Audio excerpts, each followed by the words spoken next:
Welcome to the podcast Jak ty, Ukraine Life. Jak ty means how are you in Ukrainian. My name is Lucia Cirki. I'm your host, a former correspondent, now a book author and a freelance journalist. The aim of this podcast is, as always, to give Ukrainians the opportunity to speak about their very personal experience of Russia's full-scale invasion of Ukraine. Today's guest on the show is Alisa Kovalenko. Alisa is an award-winning Ukrainian documentary filmmaker. Her latest film, My Dear Théo, offers an extraordinary perspective on life during war through the eyes of a soldier and of a mother, separated from her child. It's Alisa's own story. In 2022, after Russia's full-scale invasion of Ukraine, Alisa enlisted in the Ukrainian army, while her 4-year-old son Théo was evacuated to France. She joined a volunteer battalion and brought her camera with her. What emerged is My Dear Théo. Today, we'll speak with Alisa about how this film came to life and what it means to be both a parent and a soldier. Alisa, first of all, thank you so much for your deeply moving film, My Dear Théo. And second, thank you for being here. It's an honor to have you on the podcast. Thank you too. As always, I start this podcast with the question, Jak ty zaraz? How are you right now?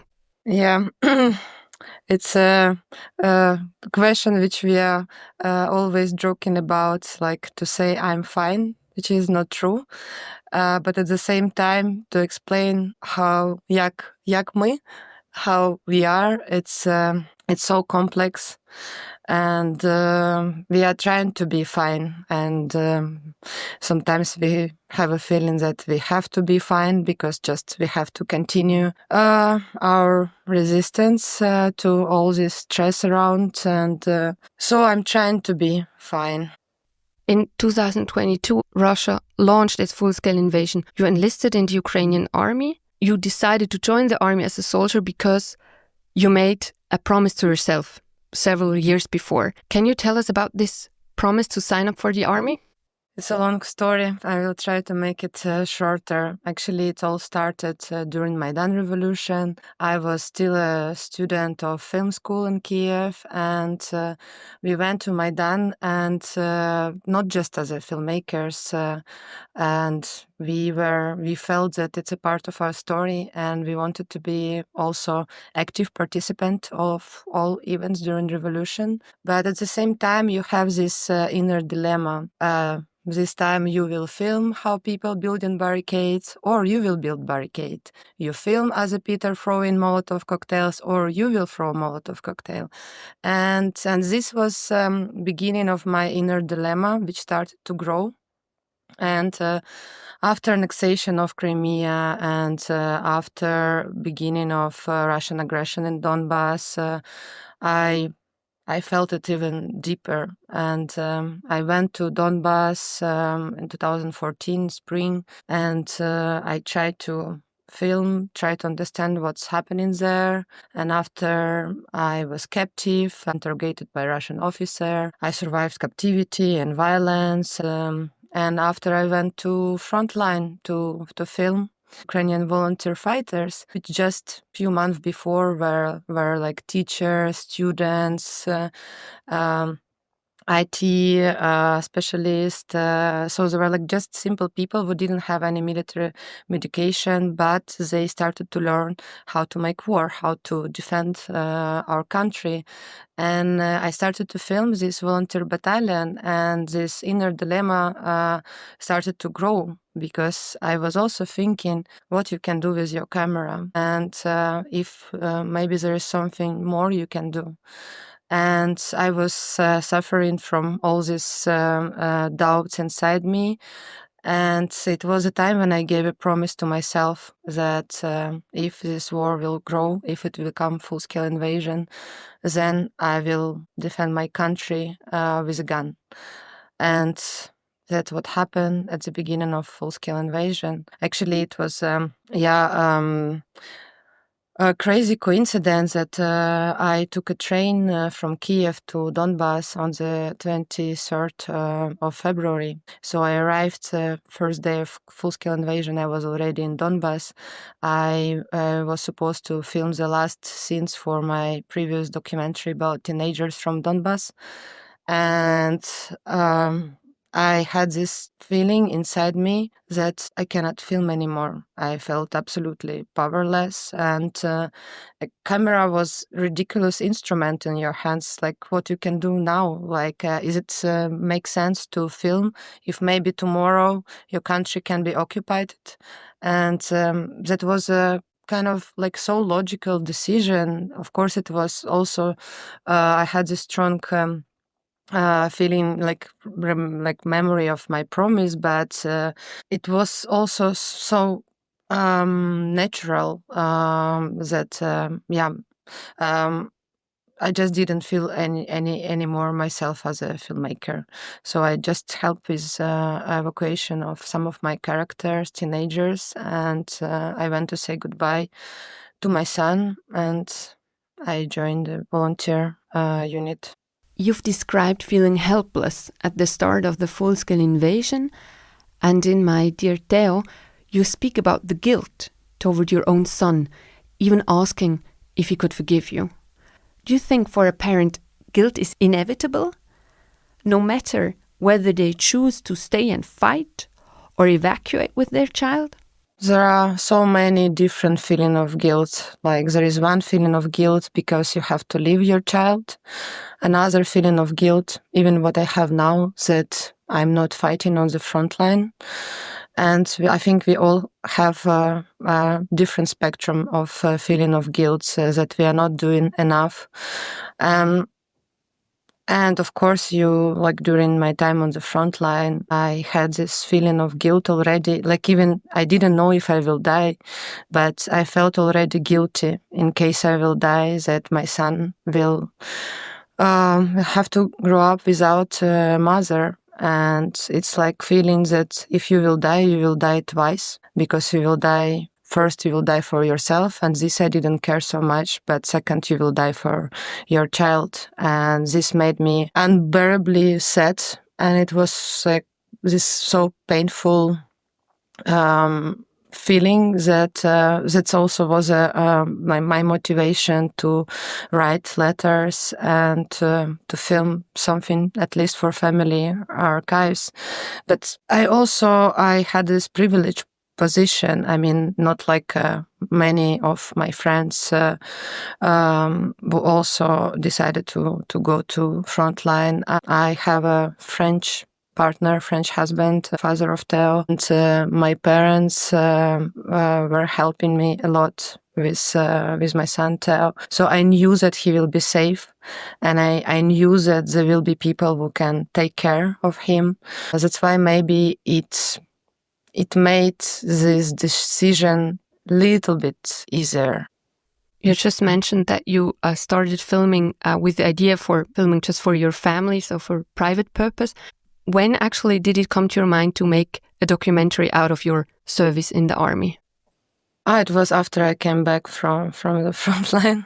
No, during my time on the front line, sometimes I even forced myself to film a little bit. And I didn't believe that after I came back that, no, even not that I believe, I even didn't try to watch these materials. It happened, it was just coincidence. My good friend and colleague, filmmaker Marina Stepanska, just 6 months ago, she started to make a film about filmmakers at war. It's like multi-character story about different people from film industry, producers, cinematographers, directors, many of which went to fight. And I was a part of one of the characters of her film, and she came to film a little bit when I was on the front line, and she just wanted to watch some of my footages, like to understand what maybe she can use for her film. And she came to my home and we watched together. And I told her, no, Marina, there is nothing interesting. It's super boring materials. It's like just leaves, trees, insects in the trenches, portraits of my comrades. It's like there is nothing you can use for your film. But after we go through my materials, we realize that there is something unique in the materials, and it's also this unique perspective because I didn't film myself as a director there. I filmed like this very simple but very unique perspective of a soldier who was just sitting in the trench for hours, days and nights. And it was much more about this true life on the front line, this routine and boring as hell.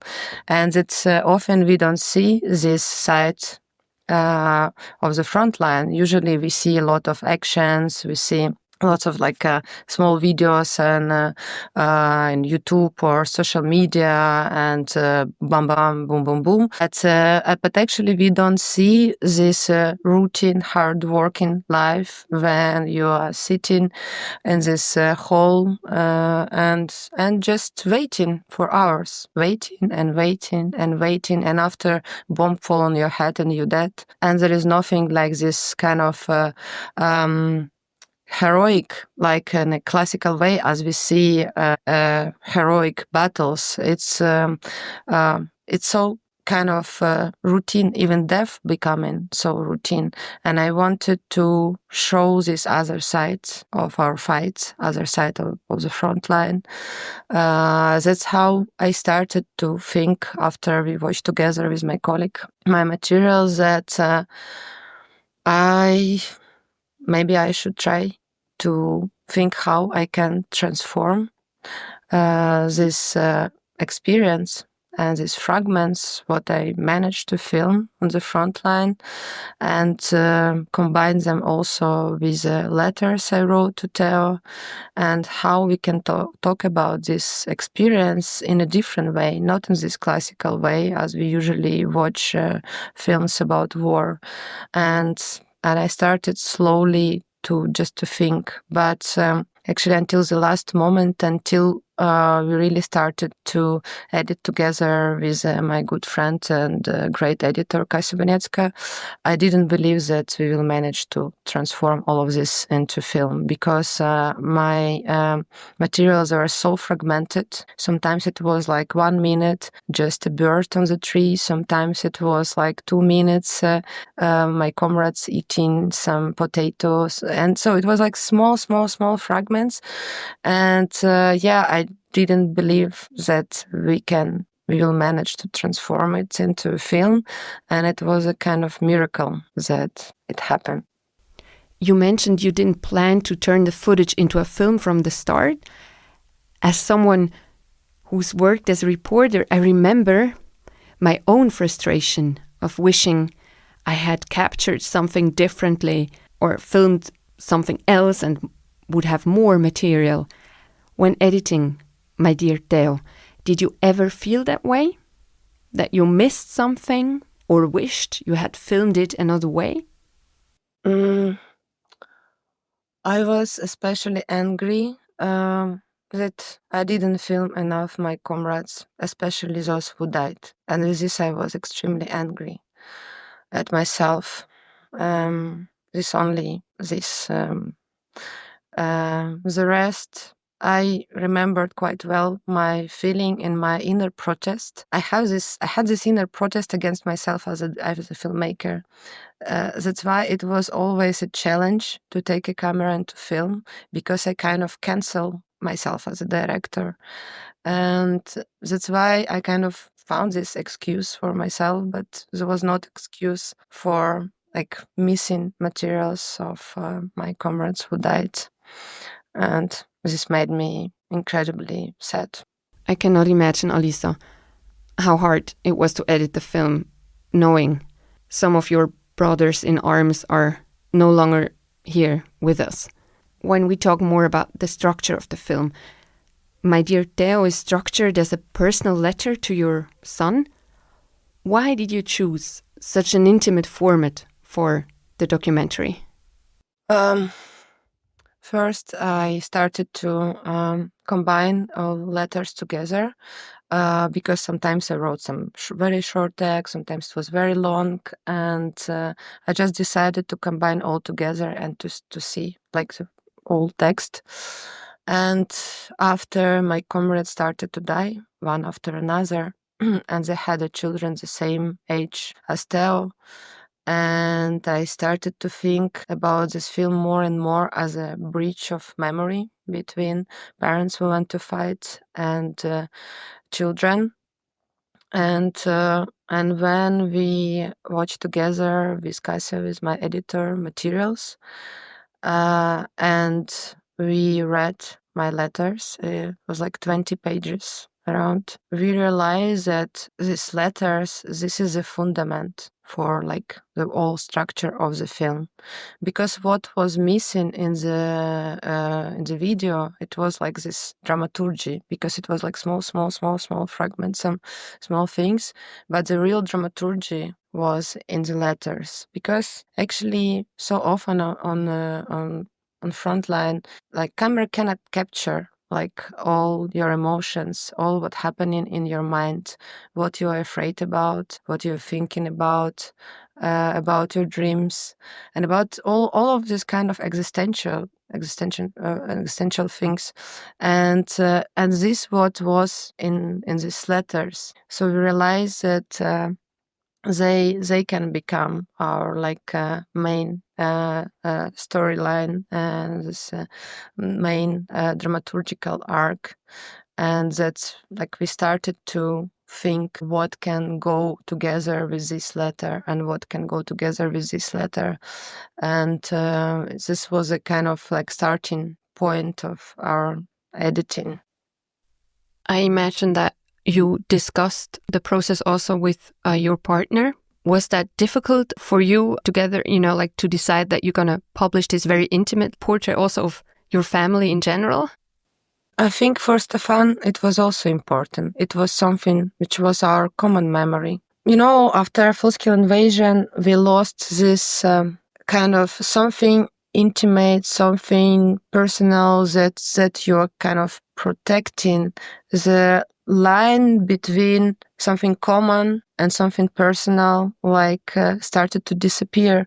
We cannot talk, we cannot close ourselves in our pain, and all the testimonies and all of our memory, it can become a document of this war.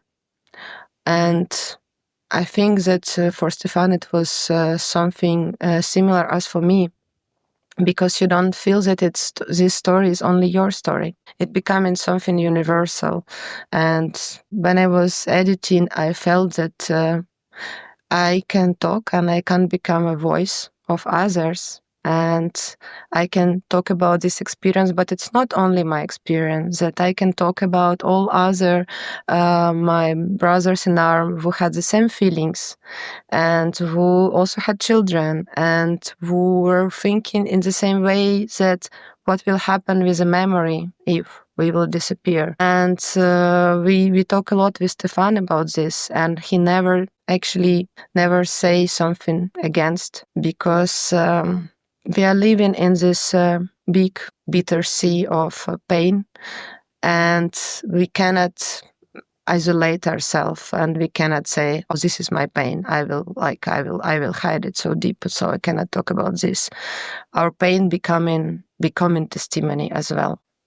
The soldiers in your unit were almost all men.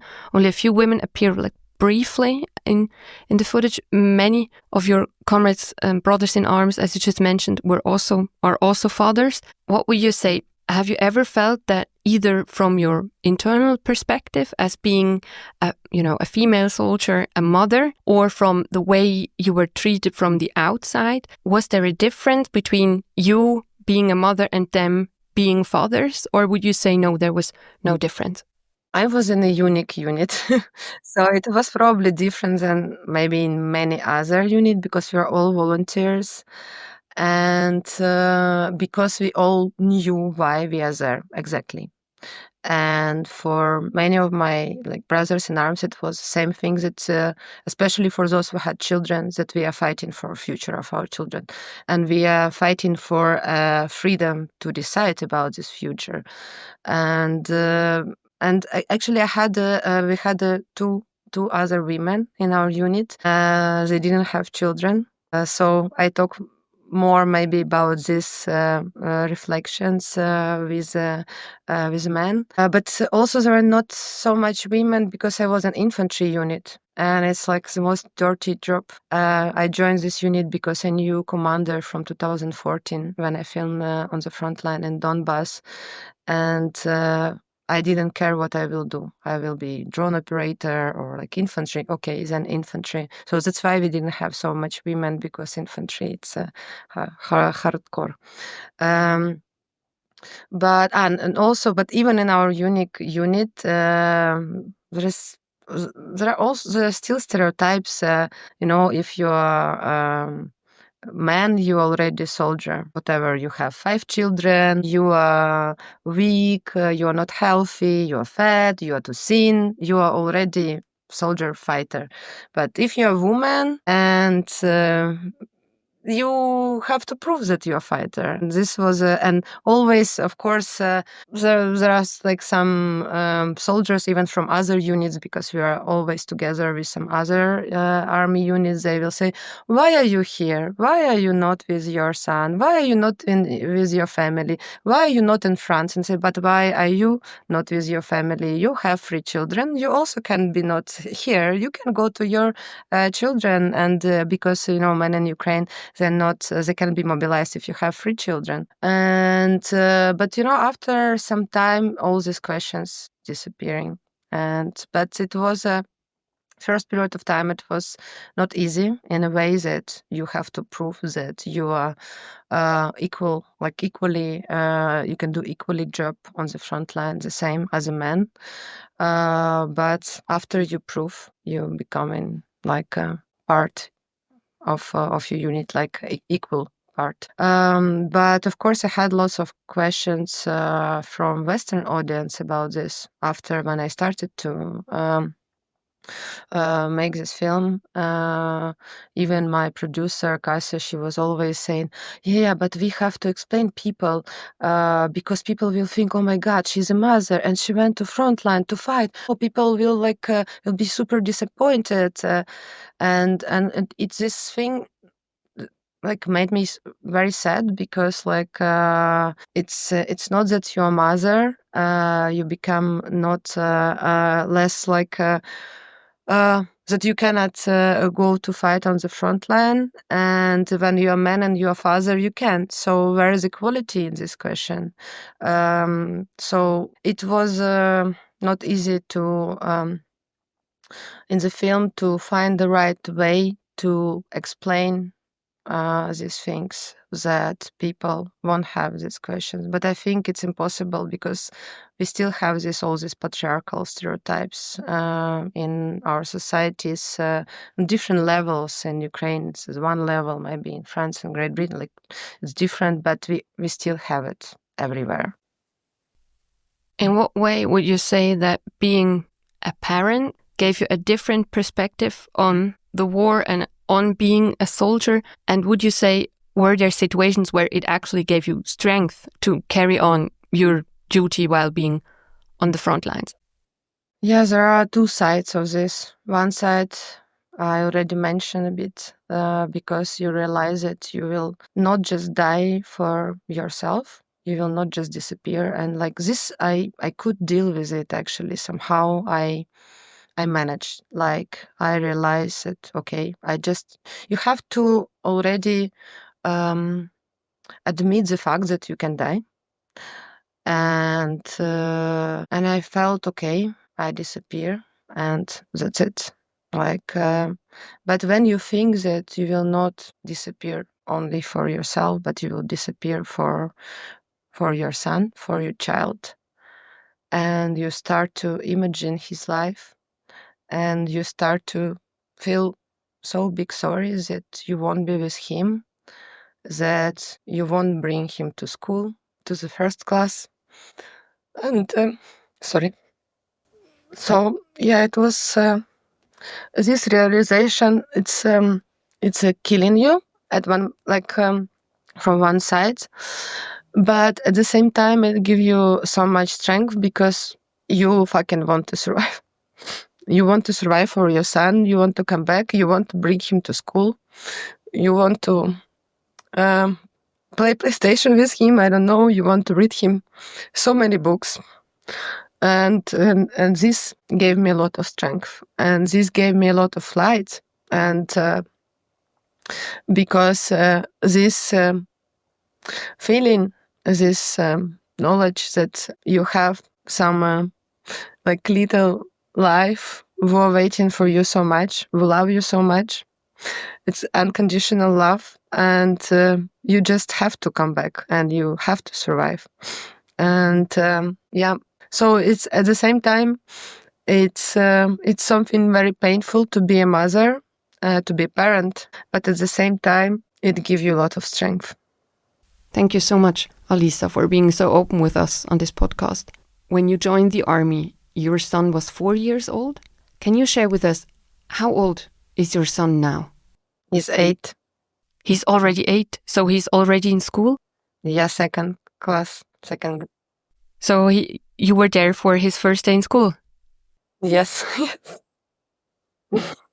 I'm so glad to hear that you have been there for his first day in school. Have any soldiers or former soldiers reached out to you after watching the film to share their reactions or feelings? What kind of feedback have you received from them? Yeah, I can talk about one of my brother in arm. He had 3 children when we were together in a unit. He is a yoga guy. He's the one who is doing yoga in the trenches? Yes. And he was doing yoga with his children, and they were in Michigan. And for him, yoga was also this way to connect with his children, because what you can do with 3 children, different age, how you can find this connection. So for him, yoga was this connection, like that you can make yoga online with your children. And so we talk a lot about the film after the premiere. We had a premiere in Warsaw. It was a Polish premiere, and Gena was actually coming back from a holiday with his family in US. And he said something which touched me. He said that this film for him, it's not a film about past. It's a film, it's instruction for future. And it's also instruction for our children. And for me, what I didn't think about this perspective, because I was thinking a lot about memory, but I didn't think how this film can be important for future and for future generations. And we talk with some other my brothers in arms, and they were joking, saying that it's probably one of the most tender film about war, that somehow we managed to put so much light and love and tenderness that this film becoming like much more than about war. It became about this inner light, and it was important for me to hear this from my brothers in arms, and that they didn't complain, and they didn't say, you didn't show enough action, or like that it looks a bit boring. It looks not so much danger, because of course they knew that it was much more dangerous, and you can see from the some shots in the film. So, but on emotional level, they all felt it. You also described during our conversation already that you had, like, at the beginning, the feeling you cannot be a director anymore while being a soldier at the same time. Did that ever change at a certain moment while you were filming? Did you at some point manage kind of, to put together these two different roles, or did it during the whole process feel like, that could not be possible being both at the same time? No, I didn't feel that I was combining, because I put on the first place my role as a soldier. So filming was a kind of side thing, just like kind of for saving some memory. And even one time we had a kind of like fight with a deputy commander who wanted that I film sometimes a bit more, that maybe I can edit some small videos about our unit for like the website. And I tried, I did one. like some small video about like that we will make these portraits, like small video portraits. And I realized that I couldn't anymore. And my deputy commander was very angry at me, and I said like, but how you can imagine I will sit like with my laptop editing in the trenches, like, or how you can see it? And so maybe because if you have it inside you, it's only your eye. Because when you see something, you still, of course, you see it as a soldier, you see it as a person, but the way how you frame it, it's your director's look. And this you cannot kill inside you. So this how you frame this reality, this what I had, and this what we can see in the material, the frame. Because still, you can film reality, you can frame it differently, and everybody can film differently. I have also in our unit, there was my good friend, a soldier who was filming a lot, even more than me. I think 10 times more than me. He was filming a lot.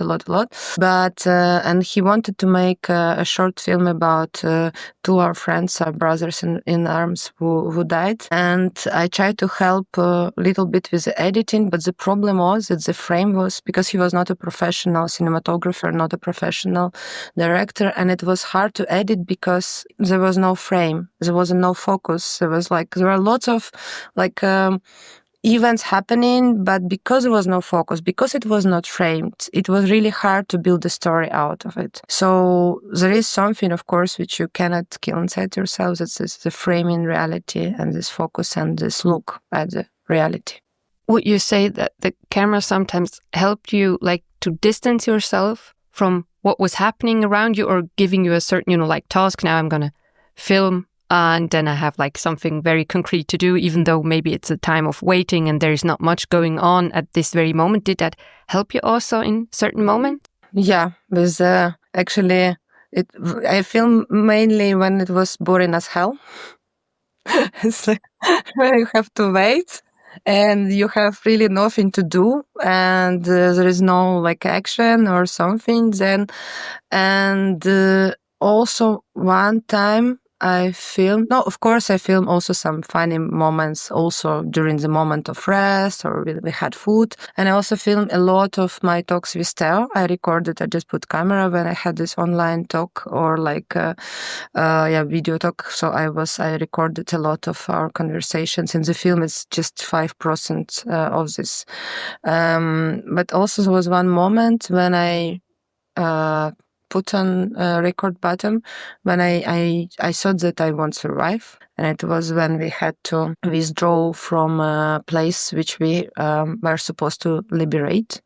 But our operation failed. There are many soldiers who died, and we had to go back, and we had to walk on this minefield. And I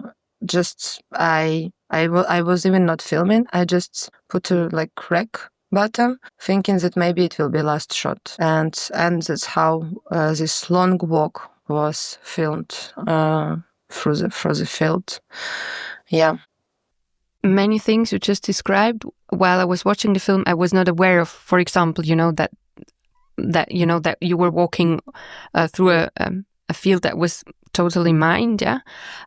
I imagine that there were so many things very difficult, during your time at the front lines. Practical, just very difficult also, for example, to keep your equipment safe, to be sure that the material you filmed is not lost, for example, as well. How did you manage that? And were there moments when you thought okay, maybe I cannot save the camera, maybe I cannot save all the recordings I've filmed? The camera suffered a lot. It was full of sand, dust. It fell many times. People sometimes accidentally sit on my camera, in the car.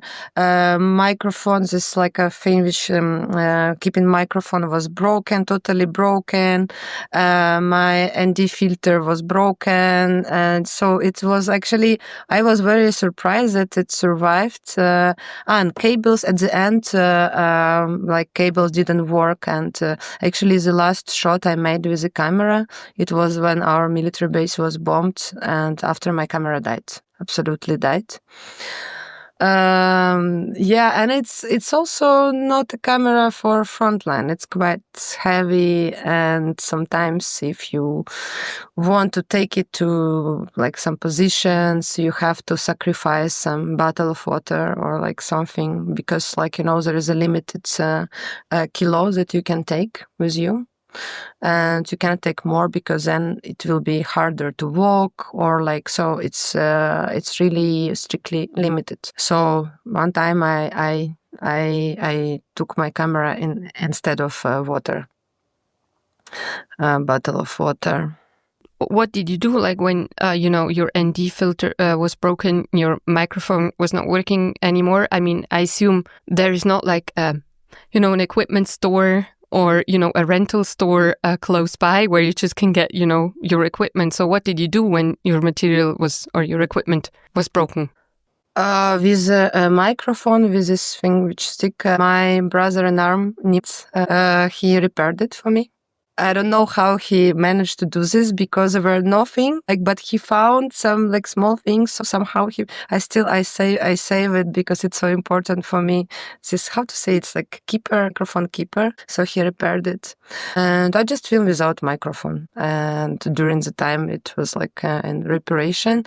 And with ND filter, I just film with the scratches, with things. If you don't film against the sun, it's hard to see that it's broken. And materials, because I didn't film I filmed with a simple HD. So, and I had very small hard drives, and you have 500 gigabytes, and so it's. I didn't film actually so much. It was probably maybe only 30 hours around after selection. Okay, maybe it was more, but after selection it was around 30, what we selected. And a few times I copied in Kharkiv, in our military base. I copied and I left it there. So yeah, but and also one time when we went to this very dangerous operation, I wrote email to my good friend and colleague, Luba, to ask her, in case I will die, that she should take care of all what I managed to film safe, and to save it for my family, to do maybe something with it. How would you describe the editing part when you were going through all this material you have filmed? First, I made my selection by myself, but it was very hard period of time. It was after death of my commander, and it was horrible. It was horrible, because even when I was watching some footages without him, it was always in my mind. And sometimes I was editing, not editing, even watching and selecting for 5 minutes, and after I went to cry for 10 minutes. And it was unbearable. And after the selection, I didn't touch it for almost 1 year, until the moment we started to work with the editor. And it was again unbearable. And I realized that I have to find a way, life hack, something like that, that I will survive after this editing. And somehow it came to my mind that this film is not about death. This film is not about pain. This film still about time when we are all alive. And that it's in a way to create this capsule of time, memory capsule. And it's about light and not about pain. And that you can encapsulate all these moments, and you can come back to the time by watching this film, and to be together with your friends who are not anymore in your real life. And this somehow helped me to continue editing. And this actually what we did. We created this capsule of time. And for me, this film is indeed about light, much more than about pain. But But there is a thing that I realize even maybe during editing or maybe even after more, that we have so much pain in our life. And now it's for more than 3 years. And still sometimes you're afraid to open Facebook and to see portrait of somebody you know with rest in peace on it. And you have to find a way to deal with pain, because if this pain will fulfill you, you cannot breathe. And if you cannot breathe, you cannot continue fighting, you cannot resist. So you have to find a way how to take light from this pain, and not because there is this black pain which is like putting you down, but there is some light, and it's like a beautiful memory with the people. And it's also still beauty of life, and it's still beauty of love, friendship. So you have to balance it all the time. And for me, it was during this editing process, it was a lot about this right balance, that we don't have to give ourselves to fall into this darkness, hatred, I don't know, just pain. We need to save light inside ourselves, because we still, I don't know how long, but we have to survive mentally to continue our resistance. In the film, there's a moment where you and your comrades talk about wanting to return to your former lives, but also that those lives might no longer exist. Now that you're back and the film is out, do you feel there's any way to return to your old life? There is no way to come back. It's like an abyss between our past and our, I don't know, what we have now and our future. Sometimes I cannot come back to time 1 year ago even, because we are changing. And I think this intensity of reality is changing you all the time. And you don't know what will be tomorrow. And if from tomorrow you can come back to today, to this past. And this is also something which is exhausting you so much. I think it's because it's like so intensive lives, intensive like things happening, so intensive pain, so intensive senses. So sometimes they're killing each other. Sometimes, something bigger happen, and this bigger killing something which you had before.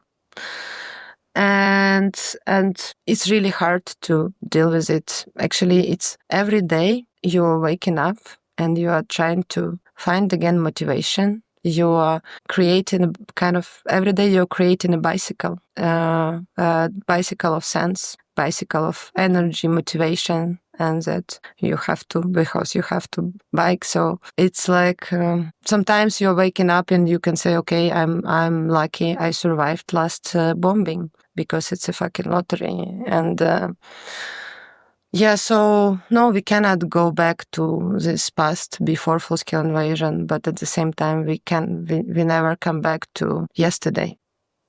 Your film is in essence a message to your son, Théo. Beyond that personal layer of the film, what would you wish for the audience, to take away from your film, my dear Théo? Maybe it's something I'm trying to tell to myself, and maybe it's something we are all trying to tell to each other, because this light coming from us, this is the biggest support, and this is our strength to survive and to fight for this future. And so it's also a message for us. Actually, the world is getting so crazy, so it's a message for everybody. Now I feel it much even more after election, and like after everything was happening. So in a way, not get crazy. We have to keep this light inside us, and we have to take care about this light. Otherwise, this world is like really going to, like it's collapsing. We have to, try to prevent from this final Armageddon as much as we could. And I believe that this light is something which can cure a bit. You dedicated the film, my dear Théo, to all the parents who sacrificed their lives to defend the future of their children after everything you've been through since 2014. What gives you strength to move forward every day, to get up every day? Beautiful people. And sometimes it can be something simple. Sometimes, of course, it can be your son who are like running at 6 o'clock in the morning and in your bed, and after you have to create all kind of ways to wake him up because he loves to sleep so much. So in the morning, it's like it's a big challenge to wake him up. I'm creating different songs, waking up songs for him. It's funny. And it gives energy because you have to find your own energy to wake up your son who like how to say, great sleeper. How to translate it correct in English. But after, it's all people. It's your colleague who are making amazing film in very like hard conditions. It can be sellers in a supermarket who are smiling and who are like, I don't know, joking after bombing. It's I take energy from beautiful people who resist. Thank you so much, Alisa, for everything you shared with us here today. And thank you once again more for your absolutely beautiful film, My Dear Théo. Thank you. Thank you.